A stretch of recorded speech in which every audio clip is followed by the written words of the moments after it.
샬롬. 자, 오늘은 스바냐 3장 1절에서 8절 말씀을 또 오늘 묵상 말씀으로 생각해 보겠습니다. 오늘 본문은 하나님께서 예루살렘을 향한 심판을 예고하시는 그런 내용입니다. 스바냐 선지자의 음성은 마치 하나님께서 직접 우리 귓가에 속삭이는 것처럼 다가옵니다.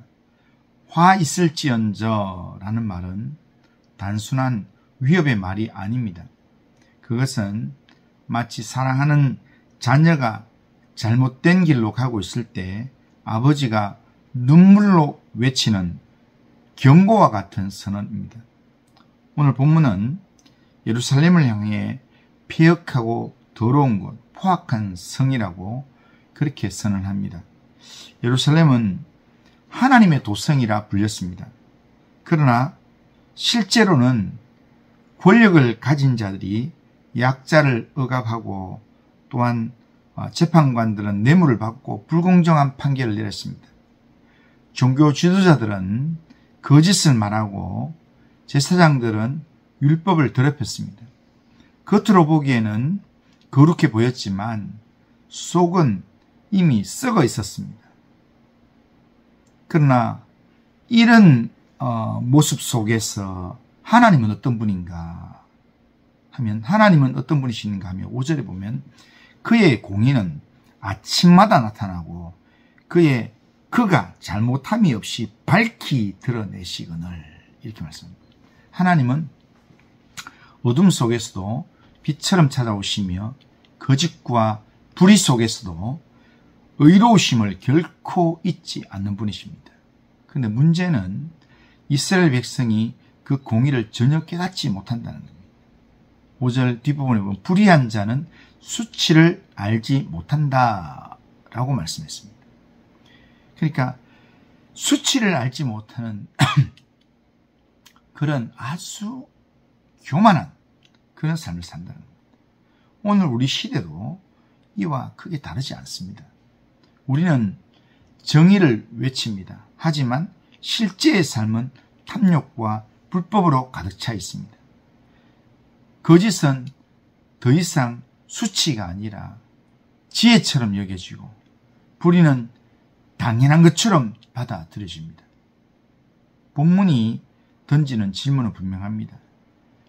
공의로우신 하나님 앞에서 우리가 과연 어떤 모습으로 살아가고 있는가라는 것입니다. 오늘 본문에서 가장 강하게 드러나는 하나님의 모습은 공의로우신 하나님입니다. 사람들은 죄로 가득하지만 하나님은 결코 불의하지 않으시다는 겁니다. 하나님의 공의는 아침마다 나타난다라는 말씀은 하나님의 변함없는 신실하심을 강조하는 표현입니다. 밤이 지나면 반드시 아침이 오는 것처럼 하나님의 공의는 반드시 세상 가운데 드러나게 된다는 겁니다. 인간의 눈에는 하나님이 침묵하시는 것처럼 보이고 하나님이 전혀 개입하지 않는 것처럼 보일지 몰라도 사실 하나님은 가만히 계시지 않습니다. 때가 되면 하나님의 공의는 밝히 드러나며 그 어떤 권력과도 하나님은 타협하지 않습니다. 반드시 심판한다는 겁니다. 그런데 그런 하나님 앞에서 반대로 지금 이스라엘의 지도자는 어떠했습니까? 3절에 보면 방백들은 부르짖는 사자 같고 재판관들은 저녁 이리 같아 남긴 것이 없다고 했습니다. 권력을 가진 자들이 약자를 먹잇감 삼고 재판관들이 오히려 정의를 짓밟는 그런 사람이 되었습니다. 그럼에도 불구하고 하나님은 그 불의 속에 물들지 않으시고 하나님의 공의를 새롭게 세워 가시겠다고 선언하시는 분입니다. 오늘 이런 하나님을 우리가 붙들어야 합니다. 세상이 불의로 가득 찰 때 우리는 낙심하기 쉽습니다. 하지만 하나님의 공의는 절대로 멈추지 않습니다. 아침마다 떠오르는 태양처럼 하나님의 공의는 반드시 드러나게 됩니다. 이것이 우리 신앙의 소망입니다. 하나님의 공의 앞에서 백성들이 백성들의 불의가 적나라하게 드러나게 될 것입니다. 그들은 명령을 듣지 않았고 교훈을 받지 않았고 하나님을 의뢰하지 않았으며 하나님을 가까이 하지 않았다라고 말씀합니다. 이것은 단순한 실수의 내용이 아닙니다. 하나님과의 언약을 저버린 근본적인 반역의 모습입니다. 더 무서운 것은 그들이 수치를 알지 못했다라는 사실입니다. 죄가 죄로 느끼지 않는 무감각, 그것이야말로 가장 심각한 영적 질병입니다. 하나님은 날마다 공의를 드러내셨지만 백성들은 그것을 깨닫지 못한 채 여전히 자기의 길을 가고 있었다는 겁니다. 이 말씀은 오늘 우리에게도 그대로 경고의 말씀으로 다가옵니다. 혹시 우리도 불의 속에 살면서 그것을 당연하게 여기고 있지는 않는가? 우리는 스스로 돌아보아야 합니다. 불의한 말과 행동, 하나님을 신뢰하지 않는 삶, 자기의 의와 자기 만족에 갇혀있는 삶, 이것이 우리의 모습이 아닌가를 우리는 점검해 보아야 합니다. 하나님은 이런 삶을 사는 우리를 향해서 말합니다. 너희의 불의를 내가 보고 있다. 돌아와라. 회개해라. 라고 말씀하신다는 겁니다. 스바냐는 심판을 선포하지만 동시에 소망의 빛을 보여주고 있습니다. 하나님은 심판 가운데서도 하나님의 백성을 완전히 버리지는 않으시는 분입니다. 8절에 보면 그러므로 나 여호와가 말하노라 너희는 내가 일어날 때까지 나를 기다리라. 그렇게 말씀합니다. 이것은 단순한 심판의 선포가 아니라 회복을 위한 기다림의 선언입니다. 불의한 백성을 심판하시되 결국에는 회복하시려는 하나님의 사랑이 담겨져 있습니다. 그렇다면 오늘 우리는 이 말씀을 어떻게 받아들여야 할까요? 하나님 앞에서 우리가 어떻게 살아가야 하겠습니까? 우리는 하나님을 의지함으로 회개의 자리로 날마다 나아가야 합니다. 불의한 백성을 심판하시는 하나님 앞에서 우리는 결코 의롭다 할 수가 없습니다. 우리의 가정, 일터, 교회 속에서 우리는 얼마나 쉽게 불의에 물들고 또 그것을 당연하게 여기는가를 돌아봐야 합니다. 하나님은 오늘도 우리를 향해서 돌아오라고 말씀하십니다.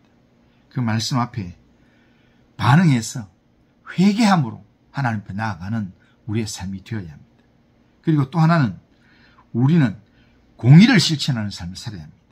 하나님의 공의가 아침마다 새롭게 드러난다면 하나님의 백성인 우리도 하나님과의 언약을 맺었던 언약 백성인 우리도 매일매일의 삶에서 공의를 드러내는 삶을 살아야 합니다.